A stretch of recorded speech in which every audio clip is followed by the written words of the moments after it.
मैं नशे में हूँ. पैसे दे मला. अहो असं काय करताय?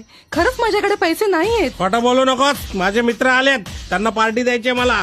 पैसे दे. अहो आताच एवढे दारू पेलत अजून किती पिणार आहात तुम्ही? तुला काय करायचंय? मी किती पण पिन. पैसे दे तू. मी नाही देणार. बेबीच्या शाळेची फी भरण्यासाठी ठेवलीत मी. मला माहिती होतं. दे पैसे. अहो, नाही मी देणार. बोललो मी ना, तुम्हाला दे बघ मारीन. पैसे दे. गप. खोटं बोलतोय माझ्याशी. राख. राख.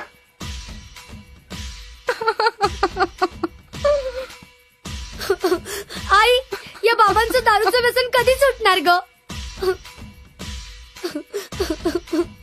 काय झालं रेखा? बेबी का रडते? काय सांगू वहिनी तुम्हाला? या माणसाने दारू रुपये आम्हाला अगदी भिकेला लावला आहे. अहो वहिनी, बेबीच्या शाळेच्या फीचे पैसे घेऊन हे दारू पिण्यासाठी गेलेत. अगं काय सांगतेस? गेली 15 वर्ष आमच्या प्रभागातील स्थानिक नगरसेवकांनी प्रभागातील लोकांना दारूचे व्यसन लागावं म्हणून भरपूर उत्तेजना दिली आहे.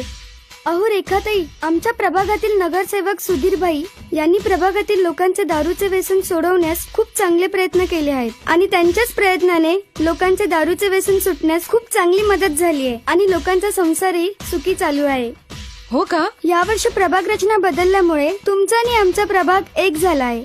म्हणूनच नगरसेवक सुधीरभाई हे आपल्या प्रभागातून निवडणूक लढवणार आहेत आणि त्यांनी निश्चय केला आहे की आपला प्रभाग हा लवकरात लवकर नशामुक्त करून प्रभागाचा विकास करणार आहेत.